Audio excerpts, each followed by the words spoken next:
चरणों में मेरा साष्टांग दंडवत प्रणाम।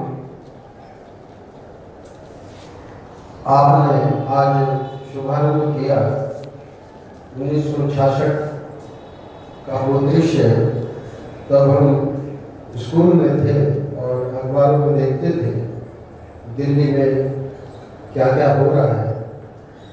तब तो इतना ज्ञान नहीं था, पर आप तो उस समय जैसे बताया कि बाद में की हार्ट खेल में भी रहना पड़ा।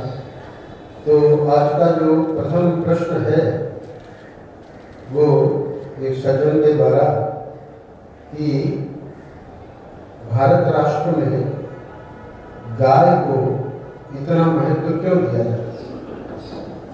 नारायण, पृथ्वी के धारक तत्वों में सर्वप्रथम गोवंश का स्थान आता है। स्कंद पुराण माहेश्वर कुमारिका खंड और काशी खंड के दूसरे अध्याय में एक ही श्लोक 2 बार प्रयुक्त हुए हैं। स्कंद पुराण माहेश्वर कुमारिका खंड और काशी खंड के दूसरे अध्याय में एक ही श्लोक 2 बार प्रयुक्त हैं। गोभिर विप्रैश्च वेदैश्च सतीभिः सत्यवादिभिः अलुब्धैर दानशीलैश्च सप्तभिर्धार्यते मही। पृथ्वी को धारण करने वाले 7 तत्वों में सर्वप्रथम उल्लेख गोवंश का है। आप श्रीमद् भागवत इत्यादि पढ़ते हैं। हमारे कहने पर वाल्मीकि रामायण और महाभारत का अध्ययन भी आपने प्रारंभ किया है, बहुत प्रसन्नता की बात है। पृथ्वी पर जब संकट आता है तो गाय का रूप धारण करके ही पृथ्वी ब्रह्मा जी के पास अपने कष्ट को निवेदित करती है। विश्व के मूर्धन वैज्ञानिक भी मेरे संपर्क में हैं। एक मेरे शिष्य कुछ मुझसे डर गए, संपर्क नहीं रख रहे हैं, शायद निकेश जी के पास फ़ोन आता है। तो विश्व ने पृथ्वी के जो भू सूक्तम है ऋग्वेद में, उसके आधार पर तो नहीं, लेकिन वैज्ञानिकों ने कुछ वर्ष पहले अनुसंधान किया तो पृथ्वी की आकृति गो के समान ही वैज्ञानिकों को दिखाई पड़ी। तो एक विचित्र बात है, वो तथ्य मेरे पास। लेकिन पहले लोगों ने कहा कि वैज्ञानिक ने केंद्र तो ठीक बताया, गाय का रूप पृथ्वी धारण किए हुए है, संभवतः विक्षिप्त हो गया। लेकिन वस्तु स्थिति है, हमने उस वैज्ञानिक का साथ दिया। पृथ्वी पर जब संकट आता है तो गाय का रूप धारण करके ही पृथ्वी ब्रह्मा जी के पास अपने कष्ट को निवेदित करने जाती है।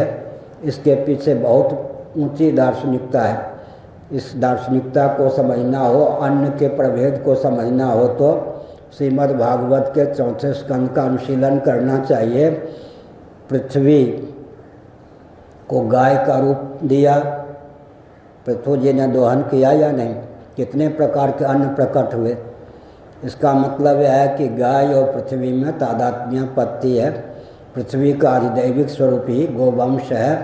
पृथ्वी के धारक तत्व जो 7 हैं, आजकल 7 को विकृत करने का, विलुप्त करने का षड्यंत्र चल रहा है। गोवंश की बात आपने कही ली। कृषि पूरा गोवंश पर निर्भर है और आजकल कृषि में भी बहुत अच्छा है। गीता के 18वें अध्याय का 44वां श्लोक हो सकता है। कृषि गौरक्ष वाणिज्यम वैश्य कर्म स्वभावजम। कृषि गौरक्ष और वाणिज्य, अगल बगल में कृषि और वाणिज्य है, बीच में गौरक्ष, गोपालन, गोवंश का संरक्षण। मध्यवर्ती जो है देहली दीपन न्याय से दोनों को उद्भाषित करने में समर्थ है। अभी दुर्भाग्य की बात यह है कि वाणिज्य के नाम पर जो उद्योगपति हैं वे भी गोमांस बेचने के पक्षधर हैं, गोवंश के संरक्षण के पक्षधर नहीं हैं। कृषि के जो पक्षधर हैं वो भी बैल, सांड आदि के माध्यम से नहीं, ट्रैक्टर आदि के माध्यम से खेती करने के पक्षधर हैं। गोबर इत्यादि के माध्यम से खाद के पक्षधर नहीं हैं। किसान भी, कृषक भी और वणिक भी, दोनों के दोनों गोवंश के शत्रु बन गए। जबकि पृथ्वी उर्वरा तभी बनी रहती है जब तक गोवंश से विनिश्चित खाद उसको प्राप्त हो। पीपल अश्वत्थ वृक्षाणाम, जो भगवान ने कहा अश्वत्थ की विशेषता है वैज्ञानिक धरातल पर कि ऑक्सीजन को ही छोड़ता है, कार्बन डाइऑक्साइड को नहीं छोड़ता। गोवंश में भी वही क्षमता है। इस दृष्टि से गोवंश को पृथ्वी का प्रथम धारक माना गया।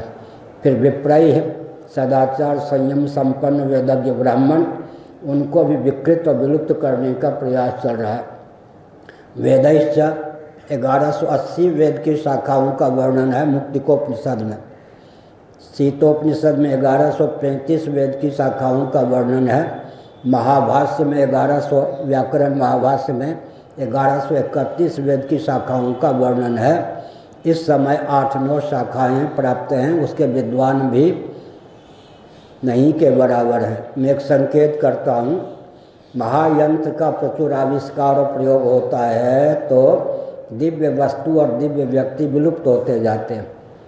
भविष्य में इस वाक्य को स्वर्णाक्षरों में लिखा जा सकता है, अभी कोई ध्यान दे या ना दे। महायंत्रों का प्रचुर आविष्कार और प्रयोग हो, कोई दिव्य वस्तु और व्यक्ति टिक जाए, संभव नहीं। ठहाका मार के हंसना और गाल फुला के रहना जिस प्रकार एक कालावच्छेदन संभव नहीं है, उसी प्रकार महायंत्रों का प्रचुर आविष्कार प्रयोग भी हो, कोई दिव्य वस्तु और व्यक्ति बच जाए, संभव नहीं। ईश्वर के संकल्प से केवल बीज की रक्षा हो सकती है। गोभिर विप्रैश्च वेदैश्च सतीभिः सत्यवादिभिः अलुब्धैर्दानशीलैश्च सप्तभिर्धार्यते मही। बहुत दार्शनिक विषय है यह।